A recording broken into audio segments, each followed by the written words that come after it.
Summer స్పెషల్‌గా కూల్‌గా 4 రకాల డిజర్ట్స్‌ని ఈరోజు ఈ వీడియోలో మీతో షేర్ చేసుకోబోతున్నాను. సమ్మర్ అంటే చల్లగా ఏదైనా తాగాలనిపిస్తూ ఉంటుంది. అందులోనూ హెల్తీగా ఉంటే ఇంకాస్త ఇష్టంగా తాగుతారు.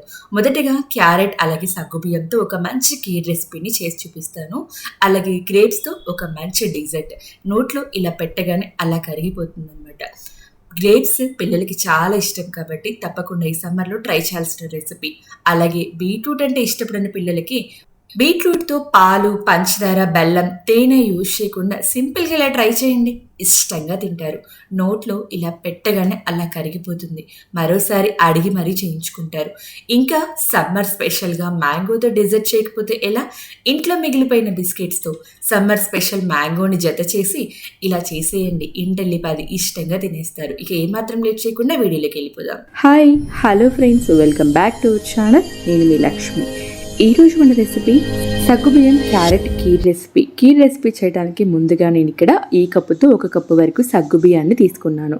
గ్రాముల్లో చెప్పాలంటే ఒక 80 గ్రామ్స్ వరకు ఉంటాయి ఈ సగ్గుబియ్యం. ఇప్పుడు వీటిని ఒకసారి వాష్ చేసి మనం ఏ కప్పుతో అయితే సగ్గుబియ్యం తీసుకున్నామో అదే కప్పుతో 3 కప్పుల వరకు నీళ్ళను పోసి 1 గంట పాటు నానబెట్టండి. చూసారా, గంట తర్వాత సగ్గుబియ్యం ఎంత చక్కగా నానాయో. ఇలా అంటే మెత్తటి పిండిలాగా అనిపించాలి. ఇప్పుడు ఈ సగ్గుబియ్యాన్ని ఒక బౌల్లోకి వేసి కాస్త మెత్తగా ఉడికే వరకు ఉడకనివ్వండి. గుర్తుంచుకోండి, 1 కప్పు సగ్గుబియ్యానికి 3 కప్పుల నీళ్లు పోసి ఉడికించాలి. ఇప్పుడు ఈ గిన్నెని స్టవ్ మీద పెట్టి కొద్దిగా ఒక 1 డ్రాప్ వరకు నెయ్యిని కానీ లేదా నూనెని కానీ వేసి ఉడికించండి. ఇలా నెయ్యి లేదా నూనె వేయటం వల్ల సగ్గుబియ్యం ఉడికిన తర్వాత ఒకదానికొకటి అంటుకుపోకుండా పొడి పొడిగా ఉంటాయి. వీటికి ఎక్కువ టైం పట్టదండి. జస్ట్ 10 నిమిషాలు చూసారా చక్కగా ఉడికిపోయాయి. మనము 1 గంట పాటు నానబెట్టామనుకోండి, త్వరగా ఉడుకుతాయి సగ్గుబియ్యం. 3 కప్పుల నీళ్లు వేయటం వల్ల పర్ఫెక్ట్గా ఉడికాయి. ఇప్పుడు వీటిని పక్కన పెట్టేసి ఒక మిక్సింగ్ బౌల్లోకి తురుము పెట్టుకున్న క్యారెట్ని తీసుకోండి. ఇక్కడ నేను ఒక 100 గ్రాముల వరకు క్యారెట్ తురుమును తీసుకున్నాను.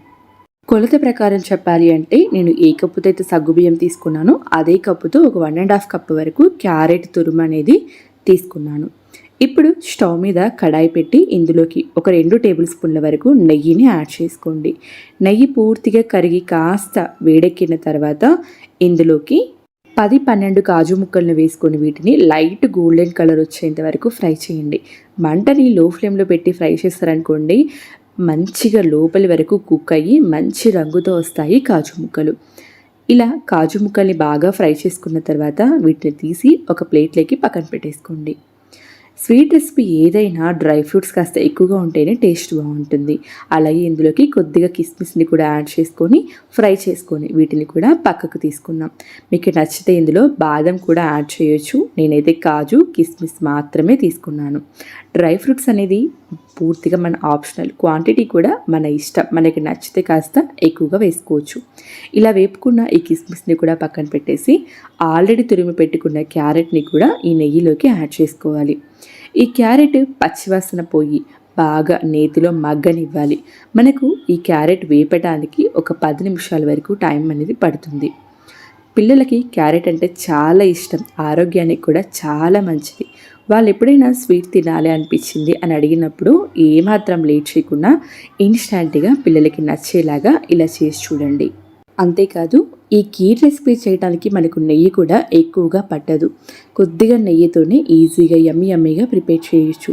చూసారా, క్యారెట్ చక్కగా మగ్గిపోయింది. ఇప్పుడు మనకి క్యారెట్ సరిగ్గా ఉడికిందా లేదా అని చెక్ చేయడం కోసం జస్ట్ ఒక్కసారి క్యారెట్ని ఇలా కట్ చేస్తే ఈజీగా కట్ అయిపోయింది అనుకోండి, బాగా ఉడికినట్లు. ఇప్పుడు ఇందులోకి ఆల్రెడీ మనము ఉడికించి పెట్టుకున్న సగ్గుబియ్యాన్ని యాడ్ చేసుకోవాలి. సగ్గుబియ్యం కొన్నిసార్లు బాగా ఉడికిందనుకోండి, ఒకదానికొకటి అంటుకుపోయి అంత మెత్తగా అయిపోతుంది. అలా కాకుండా నేను చెప్పినట్లు కొద్దిగా నెయ్యి వేసి ఉడికించారనుకోండి, ఒకదానికొకటి అస్సలు అంటుకుపోకుండా వస్తాయి. ఇప్పుడు ఇందులోకి కాచి చల్లారబెట్టుకున్న పాలని ఒక 500 ml వరకు యాడ్ చేసుకోండి. నిజానికి ఇక్కడ చూస్తుంటేనే ఎప్పుడెప్పుడు తినేద్దామా అన్నంత యమ్మీగా ఉంది చూస్తూ ఉంటేనే కదా. మీలో ఎంతమందికి నోరు ఊరుతుందో కమెంట్ సెక్షన్ ద్వారా తెలియచేయండి. కీర్ రెసిపీ పాలతో చేయడం వల్లనే ఎక్స్ట్రా టేస్ట్ అనేది యాడ్ అవుతుంది. అలాంటిది ఈ కీర్ రెసిపీకి ఇంకా ఎక్స్ట్రా టేస్టీగా ఏమైనా యాడ్ చేద్దామా?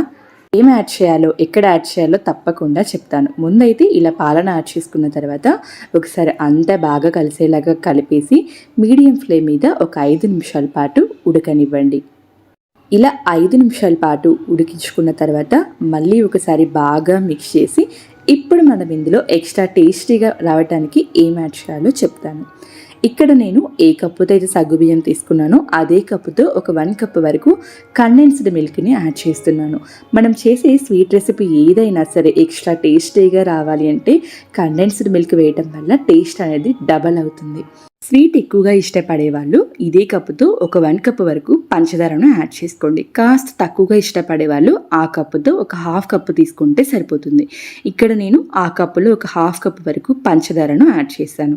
ఇప్పుడు అంతా ఒకసారి మళ్ళీ బాగా మిక్స్ చేసి మరో 5 నిమిషాల పాటు ఉడికిద్దాము. 5 నిమిషాల పాటు ఉడికించిన తర్వాత ఇందులో ఒక 1 టీ స్పూన్ వరకు ఇలాచీ పౌడర్ని యాడ్ చేసుకోవాలి. ఇప్పుడు గరిటెతో అంతా ఒకసారి బాగా మిక్స్ చేసుకుందాం. ఇలా మీడియం టు లో ఫ్లేమ్ అడ్జస్ట్ చేసుకుంటూ కీర్ రెసిపీని చేయటం వల్ల అడుగు అంటకుండా పర్ఫెక్ట్ కన్సిస్టెన్సీలో వస్తుంది కీర్ రెసిపీ. చూసారా, కీర్ రెసిపీ ఎక్కువ చిక్కగా లేకుండా అలానే మరీ పల్చగా లేకుండా ఎంత క్రీమీగా ఉందో. ఇప్పుడు మనం ముందుగా ఫ్రై చేసి పెట్టుకున్న డ్రై ఫ్రూట్స్ని కూడా యాడ్ చేసుకొని ఒక్కసారి బాగా మిక్స్ చేసుకొని వేడిగా సర్వ్ చేసుకోవడమే. మీకు కావాలంటే ఫ్రిడ్జ్లో పెట్టి కూల్గా కూడా సర్వ్ చేసుకోవచ్చు. అది పూర్తిగా మీ ఆప్షనల్. చూస్తుంటేనే నోరు ఊరిపోతుంది కదా. కీర్ మనకు ఈ కన్సిస్టెన్సీలో ఉంటే కరెక్ట్గా సరిపోతుంది. ఇప్పుడు ఇక్కడ ఈ కీర్ని వేడిగా సర్వ్ చేస్తున్నాను. నేను చెప్పిన కొలతల ప్రకారం మీరు కీర్ చేశారనుకోండి, మార్నింగ్ చేసిన ఈవినింగ్కి కూడా ఇదే క్రీమీ టెక్స్చర్తో ఇదే థిక్నెస్తో ఉంటుంది. అంత పర్ఫెక్ట్గా వస్తుంది రెసిపీ. ఏదైనా స్వీట్ తినాలనిపించినప్పుడు లేదా ఇంటికి ఎవరైనా గెస్ట్లు వస్తున్నారు అనుకున్నప్పుడు లేదా అకేషన్ ఏదైనా సరే చాలా సింపుల్గా ప్రిపేర్ చేయొచ్చు ఈ రెసిపీ. బాగా ఫుడ్ని ఇష్టపడి తినే భోజన ప్రియులకు ఎన్ని రకాల వంటలు తిన్నా ఇంకా ఏదో కొత్తదనం కోరుకుంటూ ఉంటారు. అలా కొత్తదనం కోరుకునే వారందరికీ కూడా ఒక మంచి రెసిపీని పరిచయం చేయబోతున్నాను. చేసే విధానము, వాడే ఇంగ్రీడియంట్స్ అన్నీ కాస్త పాతగా అనిపించినా కూడా రుచి అయితే అద్భుతంగా ఉంటుంది. నోట్లో ఇలా పెట్టగానే అలా వెన్నలాగా కరిగిపోతుంది. అంత సాఫ్ట్గా ఉంటుంది. ఇక లేట్ చేయకుండా వీడియో స్టార్ట్ చేద్దాం. ఈ రెసిపీ చేయడానికి ముందుగా మనకు ఈ సీజన్లో ఎక్కువగా దొరికే గ్రేప్స్ తీసుకోవాలి. అండ్ ఈ గ్రేప్స్లో విత్తనాలు అనేవి లేకుండా చూసుకోండి. అయితే ఈ రెసిపీని ఎప్పట్లాగా మెజరింగ్ కప్స్తో కాకుండా ఇంట్లో ఉన్న ఒక నార్మల్ కప్తో ఎలా చేయాలో చూపిస్తాను. ఇప్పుడు గ్రేప్స్ అన్నీ ఒలుచుకొని చక్కగా ఒక బౌల్లో వేసుకోండి. అన్నీ ఇదే కప్పుతో మెజర్ చేసుకోవాలి. మనం తీసుకునే గ్రేప్స్ ఏవైతే ఉంటాయో అవి ఫ్రెష్గా ఉండాలి. ఇలా స్టార్టింగ్లో ఉంటుంది కదా, అక్కడ మెత్తగా ఉండకుండా కాస్త గట్టిగా ఉన్నవి తీసుకోండి. కాస్త మెత్తగా ఉన్నవి త్వరగా పాడైపోతాయి అండ్ రెసిపీ కూడా కాస్త త్వరగా అనేది స్మెల్ వస్తుంది. అందుకోసం చాలా ఫ్రెష్గా తాజాగా ఉన్నవి మాత్రమే తీసుకోండి. ఇక్కడ నేను 1 కప్ గ్రేప్స్ని వాటర్లో వేసి నీట్గా క్లీన్ చేసుకోవాలి. డస్ట్ అనేది ఎక్కడా లేకుండా నీట్గా క్లీన్ చేసుకోండి. గ్రేప్స్ నీట్గా క్లీన్ చేశాక వాటర్ వంపేసి గ్రేప్స్ అన్నీ కూడా ఒక మిక్సీ జార్లో యాడ్ చేసుకోవాలి. ఇందులో మనం ఏ కప్పుతో అయితే గ్రేప్స్ తీసుకుంటామో అదే కప్పుతో 1/2 కన్నా కూడా కాస్త ఎక్కువగా వాటర్ యాడ్ చేసి ఎంత వీలైతే అంత మెత్తటి పేస్ట్ లాగా మిక్సీ పట్టుకోవాలి. అలా మెత్తగా గ్రైండ్ చేసిన గ్రేప్ జ్యూస్ మొత్తాన్ని కూడా తొక్క అనేది లేకుండా నీట్గా ఫిల్టర్ చేసుకోవాలి. అవసరమైతే కాస్త వాటర్ ఎక్కువగా యాడ్ చేసుకొనైనా మెత్తటి పేస్ట్ లాగా గ్రైండ్ చేసుకోండి. ఇలా వచ్చిన ఈ పిప్పి మొత్తాన్ని పడేయాలి. ఇప్పుడు ఈ గ్రేప్ జ్యూస్లో మనం ఏ కప్పు అయితే గ్రేప్స్ తీసుకున్నామో అదే కప్పుతో 1 కప్ కార్న్ఫ్లోర్ని తీసుకోవాలి. ఈ కార్న్ఫ్లోర్ని ఈ జ్యూస్లో వేసిన తర్వాత ఉండలేమీ లేకుండా నీట్గా మిక్స్ చేసుకోవాలి. ఇలా నీట్గా మిక్స్ చేసి పక్కన పెట్టేయండి. ఇప్పుడు రెసిపీని సెట్ చేయడం కోసం ఒక 3 గ్లాసులు తీసుకొని ఈ గ్లాసుల అంతటికి కూడా నెయ్యి కానీ లేదా బటర్ ఆర్ ఆయిల్ ఏదైనా పర్లేదు 3ంటికి చక్కగా అప్లై చేసి పక్కన పెట్టేసుకోండి. ఇక రెసిపీని చేయడానికి ఒక కడాయి తీసుకొని ఆల్రెడీ కార్న్ఫ్లోర్ మిక్స్ చేసి పెట్టాం కదా గ్రేప్ జ్యూస్లో, ఆ మిశ్రమాన్ని ప్యాన్లోకి యాడ్ చేసుకోండి. కార్న్ఫ్లోర్తో చేసిన ఏ రెసిపీ అయినా స్టవ్ మీద పెట్టగానే చిక్కబడిపోతుంది. సో అందుకోసం జస్ట్ ఒక 1/2 కప్ వరకు వాటర్ని యాడ్ చేశాను. మనం ఏ కప్పుతో అయితే గ్రేప్స్ తీసుకుంటామో అదే కప్పుతో ఒక 1/2 కప్ యాడ్ చేసి మళ్ళీ ఒకసారి బాగా మిక్స్ చేసి స్టవ్ మీద పెట్టేద్దాం. మంటని లో ఫ్లేమ్లో మాత్రమే ఉంచండి. హై ఫ్లేమ్లో పెట్టారనుకోండి పెట్టగానే మనకు దగ్గర పడిపోతుంది. సో అలా కాకుండా లో ఫ్లేమ్లో పెట్టి దగ్గరుండి మిక్స్ చేసుకుంటూ ఉడికించాలి. ఇక్కడ నేను ఒక 1.5 మినిట్ తర్వాత చూపిస్తున్నాను చూడండి. కాస్త చిక్కబడింది, ఉండలాగా ఫామ్ అవుతుంది. సో ఇదే విధంగా దగ్గరుండి మిక్స్ చేసుకుంటూ మంటని లో ఫ్లేమ్లోనే పెట్టి ఉడికించాలి. ఇలా బాగా దగ్గర పడిన తర్వాత ఇందులో ఒక టేబుల్ స్పూన్ నెయ్యి వేసి ఒకసారి బాగా మిక్స్ చేసుకోండి. ఇలా మధ్య మధ్యలో నెయ్యిని యాడ్ చేసుకుంటూ బాగా మిక్స్ చేసుకుంటూ ఉడికించాలి. ఈ రెసిపీ చేయడానికి దాదాపు మనకు 3 నుంచి 4 టేబుల్ స్పూన్ల వరకు నెయ్యి కరెక్ట్గా సరిపోతుంది. మరీ ఎక్కువగా పట్టదండి. నెయ్యి వేసుకుంటూ ఉండలు అనేవి లేకుండా నీట్గా మిక్స్ చేసుకుంటూ ఉండాలి. బ్యాటర్ అనేది ఉండలేమీ లేకుండా ఇలా బాగా దగ్గర పడ్డాక ఇందులో మనము ఏ కప్పుతో అయితే గ్రేప్స్ తీసుకున్నామో అదే కప్పుతో 1.5 కప్పు వరకు పంచదారను యాడ్ చేసుకోవాలి. ఈ పంచదార తీపి అనేది కరెక్ట్గా సరిపోతుంది. మీకు ఎక్కువ తక్కువ అనేది ఏమీ అనిపించదు, ఎగ్జాక్ట్గా సరిపోతుంది. మంటని లో ఫ్లేమ్లో పెట్టేసి పంచదార పూర్తిగా కరిగి బాగా మిక్స్ అయ్యే వరకు ఉడికించండి. పంచదార ఇలా పూర్తిగా కరిగిపోయిన తర్వాత ఉండలనేవి ఏమీ లేకుండా నీట్గా ఒకసారి బాగా మిక్స్ చేసుకోండి. ఇప్పుడు ఇందులో 1 టేబుల్ స్పూన్ వరకు నెయ్యిని యాడ్ చేసుకొని మళ్ళీ ఒకసారి మిక్స్ చేసుకుందాం. ఇలా బాగా మిక్స్ చేసిన తర్వాత ఇందులో నచ్చితే ఒక 2 డ్రాప్స్ వరకు లైట్ యాపిల్ గ్రీన్ కలర్ని యాడ్ చేసుకోండి. నచ్చకపోతే స్కిప్ చేయొచ్చు, అది పూర్తిగా మీ ఆప్షనల్. ఫుడ్ కలర్ బాగా కలిసేలాగా నీట్గా బాగా మిక్స్ చేయాలి. ఇలా మిక్స్ చేసుకున్న తర్వాత మంటని లో ఫ్లేమ్లోనే ఉంచి సన్నగా కట్ చేసి పెట్టుకున్న కాజు, బాదం, పిస్తా, నట్స్ ఏవైనా మీకు నచ్చినవి యాడ్ చేసుకోవచ్చు. ఇలా డ్రై ఫ్రూట్స్ యాడ్ చేసిన తర్వాత కూడా మంటని లో ఫ్లేమ్లోనే ఉంచి 1 నిమిషం పాటు కలుపుతూ ఉడికించండి. ఈ స్వీట్ రెసిపీ ఇలా ప్యాన్ నుంచి సపరేట్ అయ్యి ఈ మాత్రం చిక్కబడిన తర్వాత స్టవ్ ఆఫ్ చేసి ఆల్రెడీ నెయ్యి రాసి పెట్టుకున్న గ్లాస్లోకి సర్వ్ చేసుకోవాలి. గ్లాస్ ఫుల్గా వేయొద్దండి, జస్ట్ ఒక హాఫ్ వరకు వేసుకుంటే సరిపోతుంది. ఫుల్గా వేసారనుకోండి మళ్ళీ డీమోల్డ్ చేసుకోవడానికి కాస్త ఇబ్బందిగా ఉంటుంది. సో ఒక హాఫ్ గ్లాస్ వరకు వేసుకోండి. పైన ఇలా నెయ్యి రాసి పెట్టుకున్న స్పూన్తో ఇలా అడ్జస్ట్ చేయండి, ఈక్వల్గా ఉంటుంది. అన్ని గ్లాసులు కూడా ఇదే విధంగా ఫిల్ చేసుకోవాలి. ఇలా ఫిల్ చేసిన తర్వాత పూర్తిగా చల్లారేంత వరకు పక్కన పెట్టేయాలి. పూర్తిగా చల్లారిన తర్వాత వీడియోలో చూపిస్తున్నట్టు సైడ్ నుండి చాక్తో ఇలా డిప్ చేసినట్లయితే ఈజీగా రిమూవ్ అవుతుంది చూడండి. అయితే చాక్తో ఇటువైపు అయితే కట్ చేస్తామో అటువైపు అనకుండా బ్యాక్ సైడ్కి ఫ్లిప్ చేయాలి. ఇలా ఫ్లిప్ చేస్తే ఆటోమేటిక్గా రొటేట్ అవుతుంది చూడండి, ఈజీగా ఇప్పుడు డీమోల్డ్ అనేది అవుతుంది. డీమోల్డ్ చేయడానికి కింద ఒక ప్లేట్ పెట్టేసి పైన గ్లాస్ని ఉల్టా పెట్టేస్తే ఈజీగా డీమోల్డ్ అయిపోయింది చూసారా. చక్కగా అన్నీ కూడా డీమోల్డ్ అయిపోయాయి. చూడటానికి జల్లీ లాగా స్మూత్గా షేక్ అవుతూ చక్కగా ఉన్నాయి కదా. ఇప్పుడు ఒక చాక్ తీసుకొని అన్నీ కూడా ఒకే సైజులో ఉండేలాగా నీట్గా కట్ చేసుకోవాలి. కట్ చేశాక చూస్తుంటేనే ఎంత యమ్మీగా సాఫ్ట్గా ఉందో అర్థమైపోతుంది కదా. కావాలంటే మీరు ఇలా డైరెక్ట్గా తినొచ్చు, లేదు ఇంకాస్త అట్రాక్టివ్గా ఇంకొంచెం యమ్మీగా చేయాలి అనుకుంటే కొంచెం అంత కొబ్బరి పొడితో కోట్ చేయండి. ఇంకా సాఫ్ట్ అండ్ టేస్టీగా డెలిషియస్గా ఉంటుంది. అన్నీ కూడా ఇదే విధంగా కట్ చేసి కొబ్బరి పొడిని కోట్ చేయండి. అంతే, చాలా సింపుల్ అండ్ టేస్టీ గ్రేప్స్తో ఒక మంచి డిజర్ట్ రెసిపీని చూసారు కదా. ఇక లేట్ చేయకుండా మీరు ట్రై చేయండి. ఈసారి ఎవరైనా గెస్ట్లు వచ్చినప్పుడు ఎప్పుడూ ఒకేలాంటి స్వీట్స్ కాకుండా చల్లగా ఫ్రిడ్జ్లో పెట్టి ఈ గ్రేప్స్ డిజర్ట్ని సర్వ్ చేసి చూడండి. సాఫ్ట్గా ఇలా నోట్లో పెట్టుకోగానే అలా కరిగిపోతుంది, అంత టేస్టీగా ఉంటుంది.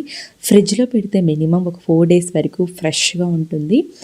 ఈసారి ఇలా ట్రై చేసి మీకు ఎలా కుదిరిందో కమెంట్ సెక్షన్ ద్వారా తెలియచేయండి. హలో ఫ్రెండ్స్, ఈరోజు మన రెసిపీ ఒక మంచి tasty and healthy sweet recipe. అది కూడా పంచదార, బెల్లము, తేనె ఇలాంటివి ఏవి వాడకుండా చాలా టేస్టీగా ఈ రెసిపీ చేయడం కోసం ముందుగా మనము ఒక గుప్పెడు పటిక బెల్లాన్ని మిక్సీ జార్లో వేసుకొని మెత్తటి పొడిలాగా చేసి పక్కన పెట్టండి. ఇప్పుడు ఇంకొక మిక్సీ జార్ తీసుకొని అందులో 1.5 కప్పు వరకు మీడియం సైజ్ 2 బీట్రూట్లని చెక్కు తీసేసి చిన్న ముక్కలుగా కట్ చేసుకొని వేసుకోండి. ఇందులోనే 1.5 కప్పు వరకు వాటర్ని వేసుకొని మెత్తటి పేస్ట్ లాగా చేసుకోవాలి. ఇప్పుడు ఒక పల్చటి కాటన్ క్లాత్ని తీసుకొని బీట్రూట్ జ్యూస్ని ఫిల్టర్ చేసుకోవాలి. ఇప్పుడు ఇంకొక బౌల్ తీసుకొని ఇందులో 1 కప్పు వరకు కార్న్ఫ్లవర్ పౌడర్ని తీసుకోండి. మీరు కావాలంటే సగం కార్న్ఫ్లవర్, సగం గోధుమ పిండిని కూడా తీసుకోవచ్చు. అలాగే అన్నీ ఈ కప్పుతోనే కొలుచుకోండి. ఇప్పుడు ఇదే కప్పుతో 6 కప్పుల బీట్రూట్ జ్యూస్ని యాడ్ చేసుకోవాలి. మీకు ఒకవేళ బీట్రూట్ జ్యూస్ తక్కువగా వచ్చినట్లయితే కొద్దిగా వాటర్ని కూడా యాడ్ చేసుకోవచ్చు. ఇదే కప్పుతోనే మనం ముందుగానే మిక్సీ పట్టి పెట్టుకున్న పటిక బెల్లం పౌడర్ని కూడా 1 కప్పు వరకు యాడ్ చేసుకోండి. ఇప్పుడు ఒక విస్కర్ తీసుకొని ఉండలు లేకుండా నీట్గా మిక్స్ చేసుకోండి. ఇలా మిక్స్ చేసుకున్న తర్వాత పక్కన పెట్టేయండి. ఇప్పుడు స్టవ్ ఆన్ చేసి పాన్ హీట్ చేసుకొని ఇందులో ఒక 1 టేబుల్ స్పూన్ వరకు నెయ్యిని వేసుకోండి. నెయ్యి పూర్తిగా మెల్ట్ అయిన తర్వాత కట్ చేసి పెట్టుకున్న బాదం అలాగే కట్ చేసి పెట్టుకున్న కాజుని వేసుకొని 1 నిమిషం పాటు వేయించుకోండి. ఇలా వేయించుకున్న తర్వాత ఒక బౌల్లోకి తీసి పక్కన పెట్టేయండి. ఇప్పుడు మనము ఈ స్వీట్ రెసిపీని సెట్ చేయడం కోసం కేక్ మౌల్డ్ కానీ లేదా ఒక గాజు బౌల్ని కానీ తీసుకొని ఈ విధంగా నెయ్యి రాసుకోవాలి. ఇలా నెయ్యి రాసుకున్న తర్వాత మనం ముందుగానే ఫ్రై చేసి పెట్టుకున్న డ్రై ఫ్రూట్స్తో గార్నిష్ చేసుకోవాలి. తర్వాత ఇప్పుడు మనము అదే కడాయిలో ముందుగానే మిక్స్ చేసి పెట్టుకున్న బీట్రూట్ జ్యూస్ని వేసుకొని మీడియం ఫ్లేమ్లో దగ్గరుండి మిక్స్ చేసుకుంటూ దగ్గర పడేంత వరకు ఉడికించాలి. ఇలా దగ్గర పడిన తర్వాత 1 టేబుల్ స్పూన్ వరకు నెయ్యిని వేసుకొని బాగా కలుపుకోవాలి. ఇలా మధ్య మధ్యలో కొద్దిగా నెయ్యిని వేసుకుంటూ కలుపుకుంటూ దగ్గర పడేంత వరకు ఉడికించుకోవాలి. ఈ రెసిపీ చేయడం కోసం టోటల్గా 1/4 కప్పు వరకు నెయ్యి పడుతుంది. పిల్లలైనా పెద్దలైనా బీట్రూట్కున్న రంగు రుచి వాసన నచ్చక ఏ రకంగానూ తినడానికి ఇష్టపడరు కదా. అయితే రుచితో పాటు బీట్రూట్ వాసన ఏమాత్రం లేకుండా చేసే ఈ స్వీట్ రెసిపీ తప్పకుండా నచ్చుతుంది. ఈ కన్సిస్టెన్సీ వచ్చిన తర్వాత ఇందులో 1/4 టీ స్పూన్ లెమన్ జ్యూస్ని అలాగే ఒక 1 టేబుల్ స్పూన్ వరకు రోజ్ సిరప్ని వేసుకుంటున్నాను. ఈ రోజ్ సిరప్ వేయడం వల్ల బీట్రూట్ వాసన అనేది రాకుండా ఉంటుంది. ఇన్ కేస్ మీ దగ్గర ఈ రోజ్ సిరప్ లేకపోతే వెండలా ఎసెన్స్నైనా కూడా మీరు తీసుకోవచ్చు. అలాగే ఈ లెమన్ జ్యూస్ వేయటం వల్ల ఈ రెసిపీ అనేది గట్టిగా కాకుండా జెల్లీ లాగా ఉంటుంది. మీరు గట్టిగా కావాలి అనుకున్న వాళ్ళు ఇంకొంచెం కొద్దిగా నెయ్యిగా యాడ్ చేసుకొని ఇంకొంచెం దగ్గర పడేంత వరకు ఉడికించుకోవచ్చు. ఈ కన్సిస్టెన్సీ వచ్చిన తర్వాత ఇందులో క్రష్ చేసి పెట్టుకున్న ఇలాచీ పౌడర్ అలాగే ఫ్రై చేసి పెట్టుకున్న డ్రై ఫ్రూట్స్ని వేసుకొని బాగా మిక్స్ చేసుకొని స్టవ్ ఆఫ్ చేయండి. ఇప్పుడు మనము ముందుగానే ఒక మౌల్డ్కి నెయ్యి రాసి పెట్టాం కదా, ఆ మౌల్డ్కి ట్రాన్స్ఫర్ చేసి పూర్తిగా చల్లారనివ్వాలి. ఇలా పూర్తిగా చల్లారిన తర్వాత చూపిస్తున్నాను చూడండి. కనీసం మనకి మౌల్డ్కి ఎటువైపు కూడా కొద్దిగా కూడా అంటుకోలేదు. ఎటువైపు మూవ్ చేస్తే అటువైపు బెండ్ అయిపోతుంది. ఇలా చూస్తుంటేనే మనకు అర్థమైపోతుంది ఈ రెసిపీ అనేది ఎంత పర్ఫెక్ట్గా వచ్చిందో. ఇప్పుడు ఈ రెసిపీని మనము డీమోల్డ్ చేద్దాము. ఇలా డీమోల్డ్ చేసిన తర్వాత మీకు నచ్చిన సైజులో కట్ చేసుకొని సర్వ్ చేసుకోవడమే. ఈ రెసిపీ 3 రోజుల పాటు నిల్వ ఉంటుంది. కాకపోతే చేసిన రోజే తిన్నట్లయితే రుచి చాలా బాగుంటుంది. మీకు ఈ రెసిపీ నచ్చినట్లయితే తప్పకుండా లైక్ చేయండి, షేర్ చేయండి. అలాగే ఫ్రెండ్స్కి రిలేటివ్స్కి షేర్ చేయడం మాత్రం మర్చిపోవద్దు. పుల్లగా తీయగా తిన్న కొద్దీ తినాలి అనిపించేంత టేస్టీగా ఉండే మ్యాంగో డిజర్ట్ ఈ సమ్మర్లో తప్పకుండా ట్రై చేయాల్సిన రెసిపీ. ముందుగానే 2 బంగినపల్లి మామిడి పళ్ళను చెక్కు తీసేసి చిన్న ముక్కలుగా కట్ చేసుకోవాలి. ఇలా కట్ చేసుకున్న మ్యాంగో ముక్కల్ని ఒక మిక్సీ జార్లోకి ట్రాన్స్ఫర్ చేసి మెత్తటి పేస్ట్ అయ్యేలాగా గ్రైండ్ చేసుకోవాలి. ఇలా మెత్తటి పేస్ట్ అయ్యేలాగా గ్రైండ్ చేసిన తర్వాత ఈ మిక్సీ జార్ని పక్కన పెట్టేసి నెక్స్ట్ ఒక ప్యాన్ తీసుకొని ఇందులో ఒక 1/2 లీటర్ వరకు పాలను తీసుకోండి. పాలు అనేవి ఫుల్ క్రీమ్ కాకుండా నార్మల్ మిల్క్ తీసుకోండి. ఒక 1/2 లీటర్ వరకు తీసుకొని మీడియం ఫ్లేమ్ మీద మరగనివ్వండి. దగ్గర పడేంత వరకు బాగా కలుపుకుంటూ మరగనివ్వండి. ఇప్పుడు మనం ఒక కప్పు తీసుకొని ఇందులో ఒక 3 టేబుల్ స్పూన్స్ వరకు మిల్క్ పౌడర్ని యాడ్ చేసుకోవాలి. ఈ మిల్క్ పౌడర్ వేయటం వల్ల మ్యాంగో డిజర్ట్ అనేది చాలా టేస్టీగా వస్తుంది. ఏ బ్రాండ్ అయినా పర్లేదు, ఇన్ కేస్ మీ దగ్గర లేకపోతే స్కిప్ చేయొచ్చు. ఇక్కడ మీరు మిల్క్ పౌడర్ బదులు కండెన్స్డ్ మిల్క్ అయినా కూడా యూజ్ చేసుకోవచ్చు. కాకపోతే అది ఎక్కడ యాడ్ చేయాలో చెప్తాను. అలాగే ఇందులో ఒక 3 టేబుల్ స్పూన్స్ వరకు కస్టర్డ్ పౌడర్ని యాడ్ చేసుకోవాలి. కస్టర్డ్ పౌడర్ వేయడం వల్ల కలర్ అయినా టేస్ట్ అయినా చాలా బాగుంటుంది. ఇన్ కేస్ మీ దగ్గర ఈ కస్టర్డ్ పౌడర్ కూడా లేకపోయినట్లయితే ఒక 3 టేబుల్ స్పూన్స్ వరకు కార్న్ ఫ్లోర్ని యూజ్ చేసుకోవచ్చు. ఇప్పుడు వీటన్నింటినీ ఉండలు లేకుండా మిక్స్ చేయడం కోసం ఇందులో కాచి చల్లారపెట్టిన పాలు కానీ లేదా పచ్చి పాలు కానీ ఒక 4 టేబుల్ స్పూన్ల వరకు యాడ్ చేసుకోండి. అంటే 1/4 కప్ యాడ్ చేసుకొని ఉండలు అనేవి లేకుండా నీట్గా మిక్స్ చేసుకోవాలి. కార్న్ ఫ్లోర్ తీసుకున్న వాళ్ళు కూడా ఇదే విధంగా పచ్చి పాలను కానీ లేదా కాచి చల్లారపెట్టిన పాలను కానీ యాడ్ చేసుకొని ఉండలు అనేవి లేకుండా నీట్గా ఇలా క్రీమీ టెక్స్చర్ వచ్చేలాగా కలుపుకొని పక్కన పెట్టేసుకోండి. మనం మరిగించిన పాలు ఇలా దగ్గర పడిన తర్వాత ఇందులో మనం తీసుకున్న మామిడి పళ్ళ తీపిని బట్టి పంచదార అనేది యాడ్ చేసుకోవాలి. ఇక్కడ నేనైతే ఒక 1/2 కప్పు వరకు యాడ్ చేస్తున్నాను. అలాగే మనం ఇందాక మిక్స్ చేసి పెట్టుకున్న మిల్క్ పౌడర్ కస్టర్డ్ పౌడర్ మిశ్రమాన్ని కూడా యాడ్ చేసుకోవాలి. కానీ యాడ్ చేసుకునే ముందు ఫ్లేమ్ అనేది లో ఫ్లేమ్లో పెట్టేసుకోండి, లేదంటే ఉండల్లాగా ఫామ్ అవుతుంది. ఇలా యాడ్ చేసుకుంటూ వెంటనే మిక్స్ చేసుకుంటూ ఉండాలి. సో ఇలా ఒక 2 లేదా 3 నిమిషాల పాటు మిక్స్ చేసుకున్నట్లయితే మనకు పాలు అనేవి దగ్గర పడి క్రీమీ టెక్స్చర్ లాగా ఫామ్ అవుతుందన్నమాట. ఇలా క్రీమీ టెక్స్చర్ లాగా ఫామ్ అయిన తర్వాత మనం కండెన్స్డ్ మిల్క్ అనేది యాడ్ చేసుకోవాలి. మ్యాంగో డిజర్ట్ చేయడం కోసం ఈ మిశ్రమాన్ని ఇంకొంచెం దగ్గర పడేంత వరకు మనము ఉడికించాలి. సో దగ్గరుండి ఇలా మిక్స్ చేసుకుంటూ ఉడికించుకోవాలన్నమాట. ఒక 2 లేదా 3 నిమిషాల పాటు ఉడికించినట్లయితే ఈ విధంగా దగ్గర పడుతుంది. ఇలా ఈ కన్సిస్టెన్సీ వచ్చిన తర్వాత స్టవ్ ఆఫ్ చేసి పూర్తిగా చల్లారనివ్వండి. పూర్తిగా చల్లారిన తర్వాత ఇదిగోండి ఇలా ఉంటుందన్నమాట. ఇప్పుడు మనం ఈ మిశ్రమాన్ని మొత్తాన్ని కూడా మనం మిక్సీ జార్లో ముందుగానే మ్యాంగోస్ని జ్యూస్ లాగా ప్రిపేర్ చేసాం కదా, సో ఆ మిక్సీ జార్లోకి ట్రాన్స్ఫర్ చేసుకొని 1-2 సార్లు పల్స్ ఇచ్చినట్లయితే మొత్తం అంతా బాగా మిక్స్ అయ్యి క్రీమీ టెక్స్చర్ లాగా ఫామ్ అవుతుంది. ఇన్ కేస్ మీరు మ్యాంగో జ్యూస్ని ఈ మిశ్రమంలో యాడ్ చేసినట్లయితే చిన్న గడ్డల్లాగా అక్కడక్కడ ఉంటుందండి. అదే మీరు మిక్సీ పట్టినట్లయితే ఈ విధంగా చూడటానికి స్మూతీ లాగా చాలా బాగా ఉంటుంది. సో ఇప్పుడు మనము ఇలా ప్రిపేర్ చేసుకున్న తర్వాత పక్కన పెట్టేసుకోండి. ఇప్పుడు మనము ఒక 160 గ్రామ్స్ వరకు మ్యారీగోల్డ్ బిస్కెట్స్ తీసుకోవాలి. మ్యారీగోల్డ్ బిస్కెట్సే కాకుండా క్రీమ్ లేకుండా నార్మల్ బిస్కెట్స్ ఏవైనా మీరు తీసుకోవచ్చు. ఇంట్లో చిన్నపిల్లలు ఉన్నట్లయితే చిన్న బిస్కెట్ ముక్కలు అప్పుడప్పుడు వదిలేస్తూ ఉంటారు కదా, అలాంటి బిస్కెట్ ముక్కల్ని కూడా మనము ఇక్కడ యూజ్ చేసుకోవచ్చు అనమాట. ఇక్కడ నేను తీసుకున్న బిస్కెట్స్ అన్నీ కూడా ఇలా చిన్న ముక్కల్లాగా కట్ చేసుకోవాలి. ఇప్పుడు వీటిని ఒక మిక్సీ జార్లోకి ట్రాన్స్ఫర్ చేసుకొని ఫైన్ పౌడర్ అయ్యేలాగా మిక్సీ పట్టుకోవాలి. ఇప్పుడు మనము ఏ బౌల్లో అయితే మ్యాంగో డిజర్ట్ చేయాలి అనుకుంటున్నామో ఆ బౌల్లోకి మనం మిక్సీ పట్టిన బిస్కెట్ పౌడర్ని సగం వరకు యాడ్ చేసుకొని స్పూన్ లేదా ఒక గరిట తీసుకొని ఈవెన్గా ఒక లేయర్ లాగా ఫామ్ చేయాలి. ఇలా నీట్గా ఒక లేయర్ లాగా ఫామ్ చేసిన తర్వాత మనం మిక్సీ పట్టిన మ్యాంగో డిజర్ట్ని సెకండ్ లేయర్ లాగా ఫామ్ చేయాలి.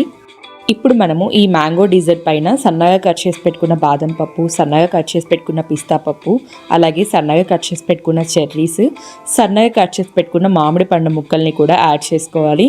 అగైన్ మళ్ళీ మనము మిగిలిన బిస్కెట్ పౌడర్ని ఇంకో లేయర్ లాగా ఫామ్ చేయాలి. గట్టిగా ప్రెస్ చేయకుండా లైట్గా ప్రెస్ చేసుకుంటూ చేయండి. ఇప్పుడు మిగిలిన మ్యాంగో డిజర్ట్ మొత్తాన్ని కూడా ఫైనల్ లేయర్ లాగా ఫామ్ చేయాలి. ఇలా ఫామ్ చేసిన తర్వాత ఇందాక మనము బాదం పిస్తా ఎలా అయితే గార్నిష్ చేసుకున్నామో అదే విధంగా గార్నిష్ చేసుకోవాలి.